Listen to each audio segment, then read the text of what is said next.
So hey y'all, I'm back with another video. And today the video is going to be college study tips. I did a poll on Instagram, of course, and this one got just about the most, after the what I put out last week. After the video I put out last week, this video got the most votes, and I put it on my other social medias, and people were like, give us some study tips. So I'm giving them to you guys, and I literally have 11 study tips that have helped me personally, and I'm gonna give them to y'all. So we're just gonna hop straight into the video. So my first study tip would be to make flashcards, and if you're like me, I use different color flashcards. Like, I have the plain white ones, but I have like the pink, the green, the orange, the purple, yellow, whatever other colors. And I use highlighters, pens, pencils. I use all those things because I need something that catches my eye in order for me to just sit there and keep taking notes, or studying, or just be focused. I have to have some pop of color in my face. So I use different color pens and things of that nature. Go to a study session, whether it be with your friends, whether it be with people in your class, whether it be just anything that's being hosted on campus by an organization. So say for instance, for Columbus State, with Collegiate Women, we host like study sessions, and so anybody can come. It's not just a Collegiate Women study session, it's the Collegiate Women study session for everybody, basically. Make or use Quizlet. Y'all, Quizlet is gonna be our buddy. Yeah, Quizlet gonna be your guy, I promise. You're not, Quizlet will never fail you. No cap. For real. Get a Quizlet. Use the Quizlets. They're almost always 100% correct. Use Quizlet. Go to tutoring. So I know, like, at CSU we have like this big building, Woodall Hall, I almost forgot the name of it, and we have like a tutoring center inside. They help with math reading, they help with writing papers, they help with everything. And I know I went for my psychology class that I was in this past semester, spring semester. I went for tutoring to get help with my psych paper, and y'all, I made an A on that psych paper. So utilize the tutoring center, utilize whatever tutoring is offered to you on any campus. Get your friends to quiz you.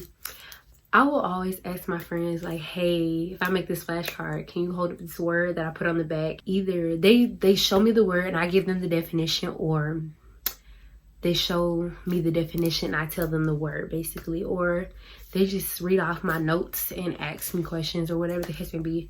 So I always like try to utilize my friends in a resourceful way and get them to help me, Yeah. Making references when studying. I know, like, one of the easiest references is in math. Please excuse my dear Aunt Sally. That's like one of the easiest references. So it's like, it's little details that you put, that you tie in with your notes, or that you tie in with whatever was given to you that day to study. And it kind of helps you remember. I've had plenty of things. I just can't remember them right now off the top of my head, because they're written down. And yeah, so that's number 6. Make references when studying. You can study in silence, or you can study with music. I'm the type of person, it depends on what it is. Like, if it's math, I don't study for math.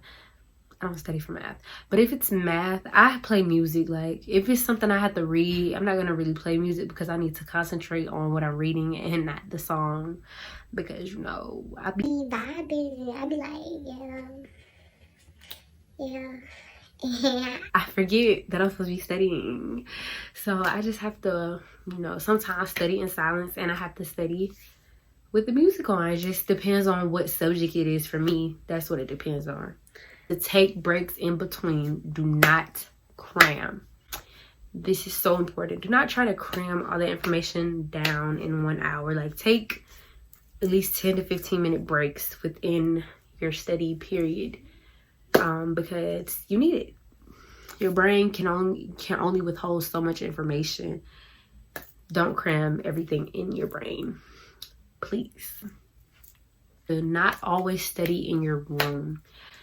When we was on campus, because of Corona messed everything up, I would not always try to be in my room. I would go in the library. Sometimes in the day, like during the day, I would go like in some of the buildings like around campus, and I would study in those buildings if I didn't want to go all the way to the library.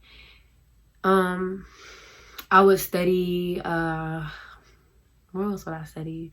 That's just about it, because unless I was in my room, which I didn't really need to be in my room all the time, like, you don't have to study in your room all the time. You can go to the library, you can go somewhere away from that comfort space, somewhere away from your bed, knowing that your bed is right there by your desk, and you're like, okay, I'm gonna study this last line, get in the bed, but then you decide to get in the bed before you study, and it's a wrap. So yeah, don't always study in your room, because that is your comfort zone. To take good notes in class, that way you can study them later. That is one of the most important things out of all my years of school, of me taking notes. My teachers will always be like, do not write down everything verbatim, which means do not write everything that you see. Don't write everything down word for word. Paraphrase it, put it in your own words, something that you understand. And I promise you'll get it. It'll come to you easier if you put something that was taught to you in your own words, put it in your own understanding, because everybody may not understand it the same way you understand it. So you have to put it in your own words. And that's why when I'm in class, I don't try to write down everything that the professor writes or that the professor posts. I try to like make little side notes here and there, because they're fast. They don't flip that PowerPoint like this, and you're gonna be looking dumbfounded, like, why I tried to see her write everything down. Don't do it. And the 11th, the final college study tip I have for you guys is to put your phone away.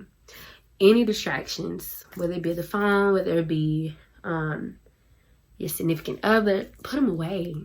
Tell them to leave. Put it on do not disturb, because that is your time to study. That is your time to allow your mind to think about schoolwork or whatever work, not anything else. That is your time to allow your brain to take in all this information that you know you got a test for on Friday, but yet still you want to be on the phone, or you want to have your phone in your hand, and you know you need to study. Don't play yourself like that, for real. And so that was my last college study tip. And yes, y'all, this was a really quick video, but it wasn't, too many college study tips. These are like 11 that I know that I've used before, or that I do for myself, and I decided to share them with you guys. So you guys, make sure you like this video, give it a big thumbs up, make sure you hit that subscribe button below. That's right there, like right underneath. Hit it. And turn your post notifications on to know when I post. Make sure you comment below some of your study tips. If you're in college, high school, whatever the case may be, post your study tips. And make sure you share this video. And y'all stay tuned for next week. And I'll see y'all later.